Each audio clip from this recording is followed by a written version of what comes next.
Hello dear students, continuing with chapter 5 therapeutic approaches, today we are going to start with humanistic existential therapy.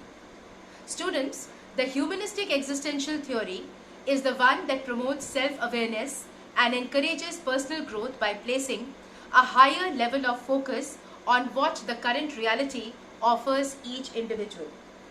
The humanistic existential therapy postulates that psychological distress arises from the feelings of loneliness, alienation, and inability to find meaning and genuine fulfillment in life. Here, I would like to make a point. In psychotherapy, both humanistic and existential theories are different from each other because the humanistic theory places value on the human beings and their ability to exercise their freedom and choices. It takes into account personal responsibility and free will to do so, along with a certain level of willpower. Every human being is trying to find the best way to be the best version of themselves on a daily basis. However, the existential theory suggests that the primary motivation of humanity is to search and find the meaning of life. So the humanistic existential theory attempts to combine the similarities of both the theories into one meaningful psychotherapeutic option. See, human beings are always motivated by the desire for personal growth and self-actualization and an innate need to grow emotionally. Now, when these needs are being curbed by the society and the family, the human beings experience psychological distress.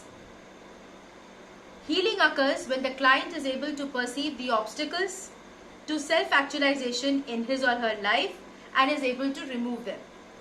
If you remember, self-actualization is defined as an innate or inborn force that moves the person to become complex, balanced, and integrated without being fragmented. Self-actualization requires free emotional expression, which are curbed by the family and society. This curbing may lead to destructive behavior and negative emotions by thwarting the process of emotional integration. So, the role of the therapist here is to create a permissive and a non-judgmental atmosphere where he is accepted and the client's emotions can be freely expressed and the complexity, balance and integration can be achieved. So, the chief aim of the therapy is to expand the client's awareness, and healing will take place by the process of understanding the unique personal experiences of the client by himself, where the therapist is acting merely as a facilitator and guide. It is the client who initiates this entire process of self-growth through which healing takes place. Let's come to the three most widely used therapies. They are existential therapy, client-centered therapy, and Gestalt therapy. Let me take up these therapies one by one. The first therapy is existential therapy. This therapy was postulated by or developed by neurologist and psychiatrist Viktor Frankl on a concept based on the premise that the primary motivational force of an individual is to find a meaning in life.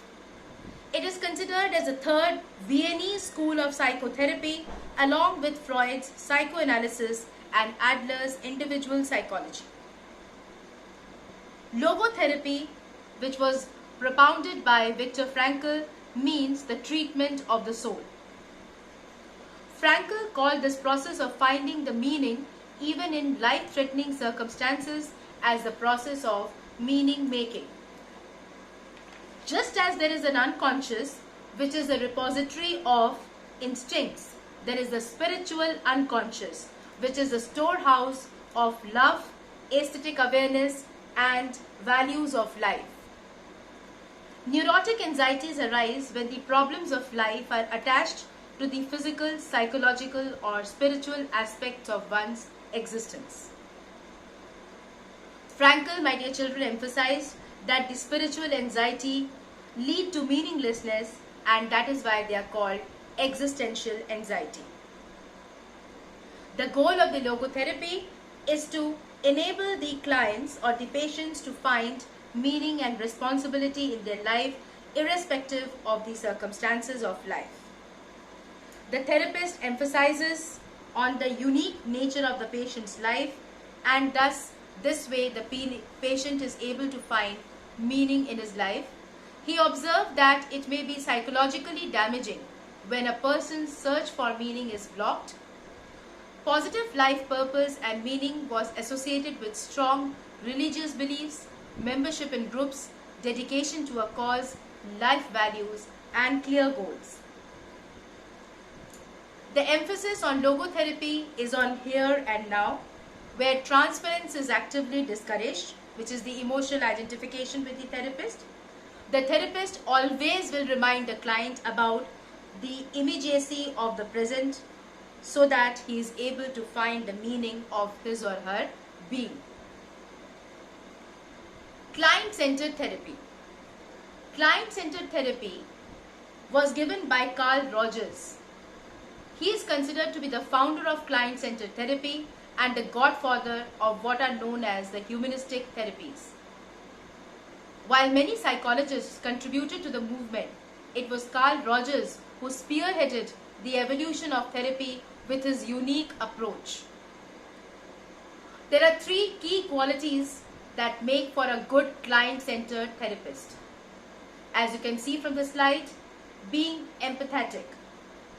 The client-centered therapist must extend empathy to the client to form a positive therapeutic relationship, and to act as a mirror, reflecting the client's thoughts and feelings back to them. This will allow the client to understand themselves better. Genuineness. Be yourself and truthful. A client-centered therapist needs to feel comfortable sharing his or her feelings with the client. Not only it will contribute to a healthy and open relationship, but also it will provide the client with a model of good communication and show the client that it is okay to be vulnerable. Warm and unconditional positive regard. Unconditional positive regard is an important practice for the client-centered therapist. The therapist needs to accept the client for who they are and provide support and care no matter what they may be going through. The reflection in the client-centered therapy. The therapist reflects the client's feelings in a non-judgmental manner. The reflection is achieved by rephrasing or paraphrasing the statements of the client, that is seeking simple clarifications to enhance the meaning of the client's statement. Thus, this particular process helps the client to become integrated. Personal relationships improve with an increase in adjustment. In essence, this therapy helps the client to become his real self, with the therapist working as a facilitator. Last but not the least, we come to the Gestalt therapy. The word Gestalt means whole. This therapy was given by Fritz Perls and his wife Laura Perls. The goal of this therapy is to increase an individual's self-awareness and self-acceptance. The client is taught to recognize the bodily processes and the emotions which are being blocked from the awareness. The therapist encourages this by helping the client to act out his feelings and conflicts. This therapy can be also used in group settings. So today, students, in a nutshell, we have done humanistic existential therapy. This particular therapy helps the client to find the meaning of his life and also to understand his unique personal experiences, with the therapist acting as a facilitator. We have also studied about the three types of therapies under this heading.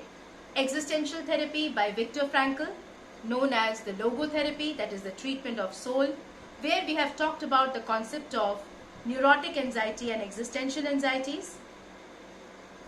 We have also talked about client-centered therapy as propounded by Carl Rogers. And the aim of the therapy is to help the client reflect, right? And the therapist reflects the feeling of the client in a non-judgmental manner by rephrasing the statements of the client, thus making the client integrated and to become his real self. The third is the Gestalt therapy, where we have talked about the client's awareness about his self and his self-acceptance. The therapist helps the client to act out his feelings and conflicts. So we end with the topic of humanistic existential therapy here. In the next session, we will take up the next topic of biomedical therapy. Thank you and have a good day.